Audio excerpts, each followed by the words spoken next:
Good morning, friends. I'm going to finish reading Dinosaurs Before Dark this morning. There's 3 chapters left, starting with chapter 8. Chapter 8, A Giant Shadow.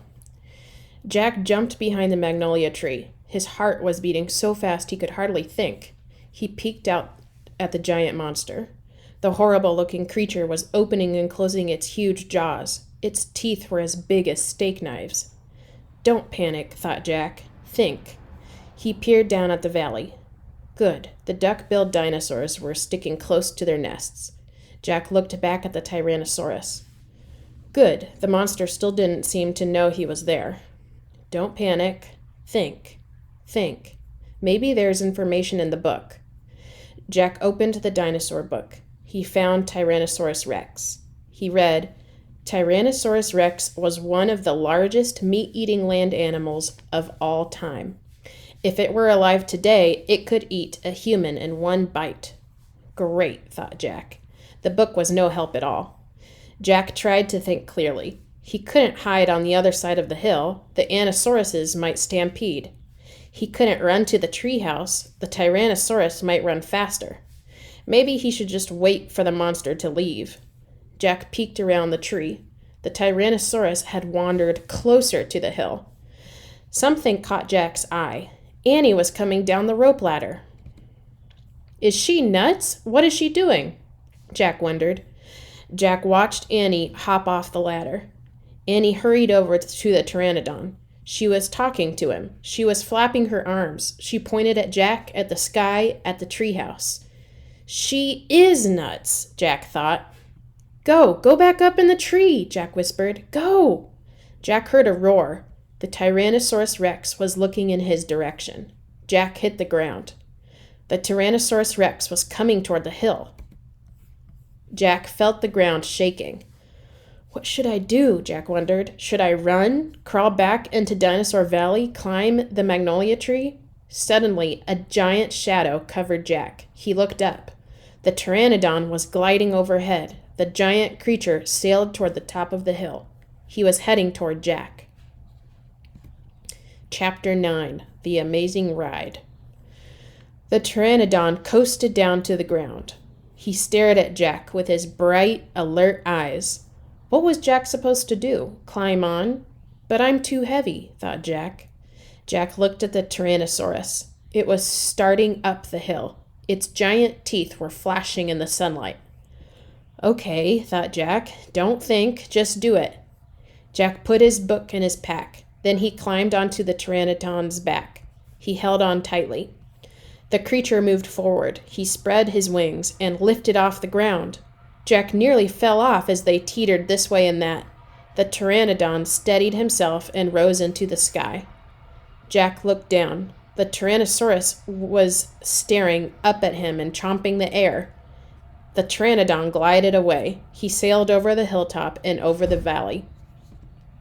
He circled above the duck-billed dinosaurs and all the nests filled with babies. Then the pteranodon soared over the plain, over the triceratops who was grazing in the high grass. Jack felt like a bird. The wind was rushing through his hair. The air smelled sweet and fresh. Jack whooped and laughed. He couldn't believe it. He was riding on the back of an ancient flying reptile. The pteranodon sailed over the stream and over the ferns and bushes. Then he carried Jack down to the base of the oak tree. When they came to a stop, Jack slid off the creature's back and landed on the ground. The pteranodon took off again and glided into the sky. Bye, Henry, called Jack. Jack, are you okay? Annie shouted from the treehouse. Jack pushed his glasses back into place. He kept staring at the pteranodon. Jack, Annie called. Jack looked up at Annie. He smiled. Thanks for saving my life, he said. That was really fun. Thank Henry, not me, said Annie. Come on, climb up. Jack tried to stand. His legs were wobbly. He felt a bit dizzy.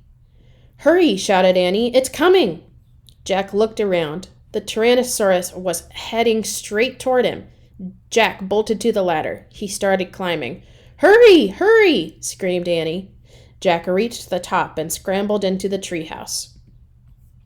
It's coming toward the tree, Annie cried. The dinosaur slammed against the oak tree. The treehouse shook like a leaf in the wind. Jack and Annie tumbled into the books. Make a wish to go home, cried Annie. We need the book, the Pennsylvania book, said Jack. Where is it? They both searched madly around the treehouse. Found it, said Jack. He grabbed the book and flipped through the pages. He found the photograph of the Frog Creek woods. Jack pointed to the picture in the book. I wish we could go back home, he shouted. The wind began to blow. Jack closed his eyes. He held on tightly to Annie. The treehouse started to spin. It spun faster and faster. Then everything was still. Absolutely still. Okay, last chapter, chapter 10, Home Before Dark. Jack heard a bird singing. He opened his eyes. He was still pointing at the picture of the Frog Creek woods. He peeked out the treehouse window. Outside, he saw the exact same view as the picture in the book. We're home, whispered Annie. The books were lit with a golden late afternoon light. The sun was about to set. No time had passed since they'd left Frog Creek. Jack! Annie! A voice called from the distance. That's Mom, said Annie. Jack saw their mother far away. She was standing in front of their house. She looked tiny. Annie! Jack! She called. Annie stuck her head out the window and shouted, Coming! Jack still felt dazed. He just stared at Annie. What happened to us? He said. We took a trip in a magic treehouse, said Annie simply. But it's the same time as when we left, said Jack. Annie shrugged. How did it take us so far away, said Jack, and so long ago? You looked at a picture in a book and said you wished we could go there, said Annie, and the magic treehouse took us there. But how? Said Jack. And who built this magic treehouse? Who put all these books here? A magic person, I guess, said Annie. Oh, look, said Jack. I almost forgot about this. Jack reached into his pocket and pulled out the gold medallion. Someone lost this back there, he said. In Dinosaur Land. Look, there's a letter M on it. Annie's eyes got round. You think M stands for magic person? She asked. I don't know, said Jack. I just know someone went to that place before us. Jack! Annie! Their mom called again. Coming! Annie shouted again. Jack put the gold medallion back in his pocket. He pulled the dinosaur book out of his pack and put it back with all the other books. Then he and Annie took one last look around the treehouse. Goodbye, house, whispered Annie. Jack slung his backpack over his shoulders. Annie started down the rope ladder. Jack followed. Seconds later, they hopped onto the ground and started walking out of the woods. No one's going to believe our story, said Jack. So let's not tell anyone, said Annie. Dad won't believe it, said Jack. He'll say it was a dream, said Annie. Mom won't believe it, said Jack. She'll say it was pretend. My teacher won't believe it, said Jack. She'll say you're nuts, said Annie. We'd better not tell anyone, said Jack. I already said that, said Annie. Jack sighed. I think I'm starting not to believe it myself, he said. They left the woods and started up the road toward their house. As they walked past all the houses on their street, the trip to Dinosaur Time did seem more and more like a dream. Only this world and this time seemed real. Jack reached into his pocket. He clasped the gold medallion. He felt the engraving of the letter M. It made his fingers tingle. Jack laughed.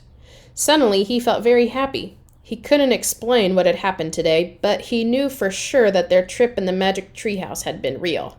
Absolutely real. Tomorrow, Jack said softly, we'll go back to the woods. Of course, said Annie. And we'll climb up to the treehouse, said Jack. Of course, said Annie. And we'll see what happens next, said Jack. Of course, said Annie. Race you! And they took off together, running for home. The end. All right, we're going to start a new chapter book tomorrow. See you then.